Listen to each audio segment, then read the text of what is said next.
کیا ہے اس زمانے میں؟ مردوں کے لیے ہے بد نظری، بے حیائی سے نہیں بچتے آج کل.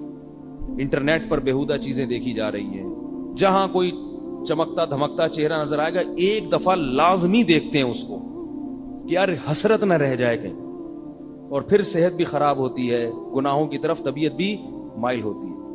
تو یہ تو اللہ نے سب سے بڑی آزمائش مرد کے لیے عورت کو بنایا ہے. یہ قرآن میں ہے، زُيِّنَ لِلنَّاسِ حُبُّ الشَّهَوَاتِ مِنَ النِّسَاءِ، قرآن کے الفاظ ہیں کہ ہم نے لوگوں کے لیے یعنی مردوں کے لیے جو سب سے مزین چیز بنائی ہے وہ عورتوں کو بنایا ہے.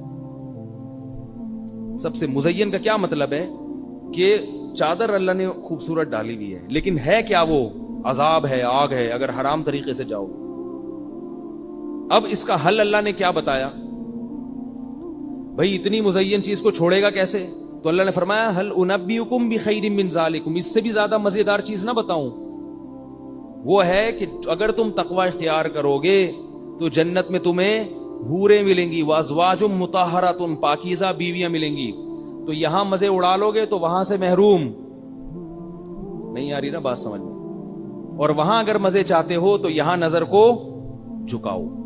اور ایک اور طریقہ ہے وہ میں پھر ابھی بعد میں بتاؤں گا، آپ اکیلے میں مل لیں، ٹھیک ہے نا؟ ایک اور حل بھی اللہ نے بتایا قرآن میں، ایک اور حل بتایا، وہ ابھی سب کے سامنے بتانا مناسب نہیں. لوگ کہتے ہیں گھوم پھر کے نا ہر دفعہ ادھر ہی آ جاتے ہو. تو نکاح کر لو بھائی، حلال طریقے سے رکھو، نبیوں کی سنت ہے، اولاد ملے گی، حقوق ہوں گے.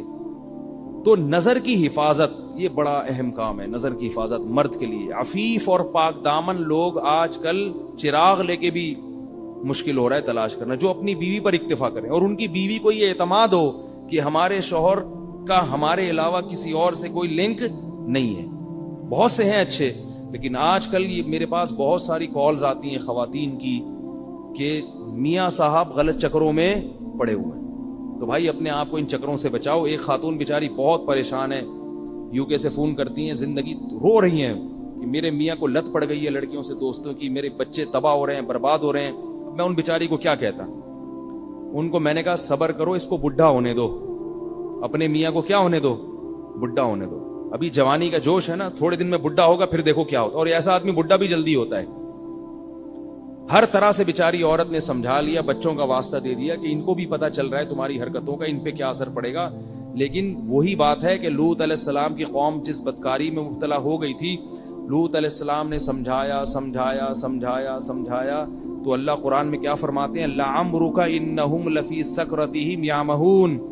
اے محمد صلی اللہ علیہ وسلم، ہمیں آپ کی عمر کی قسم، وہ لوگ اس وقت بڑے نشے میں پڑے ہوئے تھے، ان کو لوط علیہ السلام کی باتیں سمجھ میں نہیں آ رہی تھی، بہت نشے میں مست تھے. جب گناہ انسان کے سامنے ہوتا ہے تو وہ نشے میں مست ہو جاتا ہے، پھر نہیں دیکھتا کہ کیا ہے. تو اللہ نے پھر کیسا عذاب دیا، فجعلنا عالیہا سافلہا، فرمایا ہم نے زمین کو اٹھا کے الٹا دے کے پٹک دیا، پوری قوم کو اللہ نے تباہ کر دیا. تو زانی سے اللہ کو بہت نفرت ہوتی ہے. یاد رکھو ہمارے معاشرے میں زنا بہت تیزی سے پھیل رہا ہے، بہت تیزی سے پھیل رہا ہے. میرے پاس کالز آتی ہیں، ایسا ہی نہیں کہہ رہا میں، بہت تیزی سے. لوگ تو اپنے ہر چیز دل کی بات کر لیتے ہیں نا علماء کے سامنے. بہت تیزی سے زنا پھیل رہا ہے. اس کو اللہ کا واسطہ روکنے کی کوشش کرو، سختی کرو اپنے گھر میں. چچزاد پھوپھیزاد بہنوں کو بے پردہ نہ ہونے دو کزنوں کے سامنے. اگر آپ کا بیٹا چچزاد پھوپھیزاد بہن سے دوستی لگاتا ہے، پابندی لگاؤ اس پر. میرے گھر میں جب میرے چچزاد پھوپھیزاد بھائی آتے تھے، میرے والد صاحب کے بھتیجے ہوتے تھے، تو والد صاحب ہماری بہنوں کو حکم دیتے تھے کہ ان کے سامنے نہیں آنا ہے. غصہ کرتے تھے کہ ایسے بے محابہ کوئی نہیں آگے بیٹھے گا. ان کو حکم تھا کہ آپ بیٹھک میں بیٹھیں اور یہیں سے پتلی گلی سے نکل جائیں، جس نے ملنا ہوگا آپ سے یہیں آ کے ملے گا. ناراض ہوتا ہے تو ہونے دو. بہت زیادہ برائی پھیل رہی ہے، مصافحہ کرنا کزنوں سے، گلے ملنا کزنوں سے. براڈ مائنڈڈ کہہ کے نا سب کو بے شرم بنا دیا ہے. براڈ مائنڈڈ ہیں ہم، کوئی گھٹیا تھوڑی ہیں، گلے بھی بڑے تمیز سے ملتے ہیں کہ ایسے جیسے بالکل کوئی احساس ہی نہیں ہو رہا ہمیں. چھوڑ دو اللہ کے بندو، یہ غیر مسلموں کا کلچر ہے، یہ ہندوؤں کا ہو سکتا ہے، یہ بلکہ ہندوؤں کا بھی نہیں ہے، یہ تو انگریزوں کا ہے، یہودیوں کا ہے، جن پر اللہ نے لعنت کی ہے، جن پر اللہ کا غضب آیا. بار بار سورہ فاتحہ میں ہم کہتے ہیں غیر المغضوب علیہم ولا الضالین. اے اللہ نہ عیسائیوں کے راستے پہ چلا اور نہ یہودیوں کے راستے پہ چلا. ہندوؤں کا تذکرہ نہیں ہے یہاں پہ. سورہ فاتحہ میں 2 قوموں کا اللہ نے ذکر کیا, 2 قوموں کا. اے اللہ ہمیں انعام یافتہ لوگوں کے راستے پہ چلا, انعام یافتہ لوگوں کے راستے, ان لوگوں پر نہیں جن پر غضب ہوا. غضب کس پر ہوا تھا؟ یہودیوں پر, اور ان لوگوں پر بھی نہیں جو گمراہ ہیں. تمام مفسرین کا اتفاق ہے کہ اس سے کون مراد ہیں؟ عیسائی. ہندوؤں کا ذکر نہیں, سکھوں کا ذکر نہیں. وجہ اس کی ہے کہ دنیا میں ہندو اور سکھ بھی ان کو فالو کر رہے ہیں.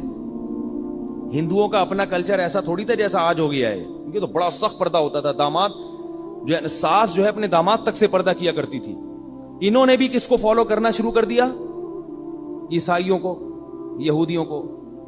ان کا بھی فیملی سسٹم تباہ و برباد ہو گیا. پریشان ہے وہ بھی, گھروں میں زنا ہو رہا ہے, اتنا زیادہ ان کے ہاں برباد ہو گیا نا ہندوؤں کا فیملی سسٹم کہ جس کی کوئی انتہا نہیں. کوئی عورت محفوظ نہیں ہے. ہر عورت کو پتا ہے کہ حتیٰ کہ اپنے محرم رشتہ داروں سے بھی محفوظ نہیں ہے. اتنا ان لوگوں نے معاشرے میں حیوانیت پھیلا دی ہے. شکر کرو میرے بھائی, اللہ نے مسلمان بنایا ہے, اللہ نے ہمیں مسجد میں آنے کی توفیق عطا فرمائی ہے, اور بار بار ہمارے منہ سے یہ دعا نکلوائی ہے کہ اللہ عیسائیوں کے راستے پر نہیں چلانا. تو کزنوں سے ہاتھ ملانا, گلے ملنا, یہ سارے یہود و نصارہ کے طریقے ہیں. لڑکیاں جب آپس میں ملتی ہیں تو آج کل ان میں بھی ایک بےہودگی آ گئی ہے, کسنگ کرتی ہیں ایک دوسرے کو. چھوڑ دو اس بے شرمی کو. جیسے مرد ملتے ہیں مصافحہ کرتے ہیں بس, تو لڑکیاں بھی آپس میں ملیں مصافحہ بس. اس سے زیادہ فری ہونے کی چندہ ضرورت نہیں ہے. برائی پھیلتی ہے معاشرے میں اس سے. تو نبی صلی اللہ علیہ وسلم نے فرمایا کیا ہے کہ جہنم میں جانے کے لیے کیا ہے؟ زنا ہے, لڑکیوں سے فضول دوستیاں ہیں, گپے ہیں. اور جنت میں جانا ہے تو بیوی کو ٹائم دو. وہ ٹائم دینے کا آپ کے پاس ٹائم نہیں ہے, کیونکہ اس کا کوئی پولیس نہیں پوچھے گی آپ سے. وہ تو اللہ نے حکم دے دیا نا, اللہ نے حکم دے دیا بھائی اس کو ٹائم دو, تو اس کے لیے ٹائم نہیں ہے. کوئی فون آ جائے اننون نمبر سے کسی لڑکی کا تو بھاگ جائیں گے, بچے پھینک کے بھاگ جائیں گے, ٹھیک ہے نا.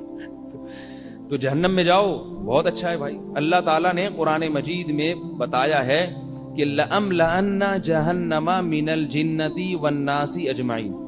جب بھی ہم ایسی باتیں سنتے ہیں تو اشکال ہوتا ہے کہ اتنے سارے لوگ کیا سارے جہنم میں چلے جائیں گے؟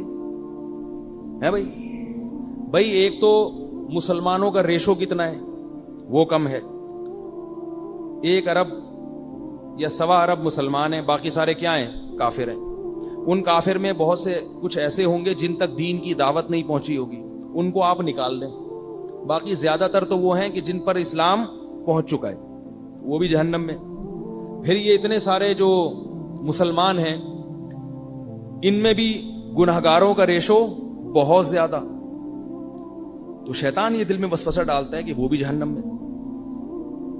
تو دماغ میں خیال آتا ہے کہ بھئی ایسا تو نہیں ہے کہ ہم ہی غلط ہوں, باقی سارے کیا ہوں؟ صحیح ہوں. تو اتنے سارے لوگ جہنم میں جائیں گے, اتنے سارے لوگ جہنم میں جائیں گے. اللہ نے کئی مقام پہ قرآن میں اس سوال کا جواب دیا ہے.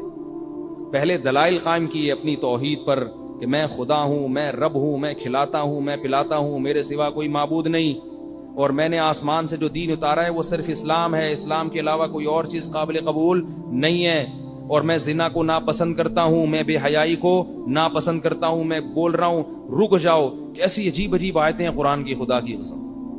انما الخمر والمیسر والانصاب والازلام رجس من عمل الشیطان. اے ایمان والو, شراب, جوا, پانسے, یہ سب ناپاک اور پلید عمل ہیں. انشورنس بھی جوا ہے. جوا چاہے وہ روڈ پہ گٹر کے ڈھکن پہ بیٹھ کے کھیل رہے ہو نا, وہ بھی جوا ہے. اور وہ کمپنی بنا کے کھیلو گے کہ ابا مر گئے تو اتنے پیسے ملیں گے, نہیں مرے تو آپ کی رقم ڈوب جائے گی, یہ بھی جوا ہے. اس کو جدید شکل دے دی ہے. تو اللہ کی قرآن میں فرماتے ہیں یہ جوا اور یہ ساری چیزیں نجس ہیں, پلید ہیں. اور آگے فرمایا فہل انتم منتہون, میں تمہارا رب ہوں, تمہیں روک رہا ہوں, تو کیا بتاؤ تم رک جاؤ گے اب میرے کہنے سے؟ کیا کیسے کیسے اللہ تعالیٰ ترغیبیں دے رہے ہیں, ابھار رہے ہیں کہ میں خدا تمہیں کہہ رہا ہوں شراب چھوڑ دو, میں خدا تمہیں کہہ رہا ہوں کہ جوا چھوڑ دو, انشورنس چھوڑ دو. انشورنس کی جو ملازمت ہے جوئے میں کسی بھی طرح سے پڑنا حرام ہے. یہ سب ناپاک عمل ہیں. فہل انتم منتہون, کیا آپ بھی رکو گے؟ کوئی اثر ہی نہیں ہوتا ہمارے اوپر. جب نبی صلی اللہ علیہ وسلم مشرکین کو یہ باتیں کرتے تھے تو مشرکین نے بھی یہی اعتراضات کیے تھے. کہتے تھے آپ ہمارے قوم کے خلاف اتنا کیوں جا رہے ہیں؟ آپ ایسا کریں کہ اس قرآن میں ان احکام میں تھوڑی سی تبدیلی کر لیں. آج ہم نے جو سورہ یونس پڑھی تو اللہ نے حکم دیا قل ما يكون لي ان ابدله من تلقاء نفسي فقد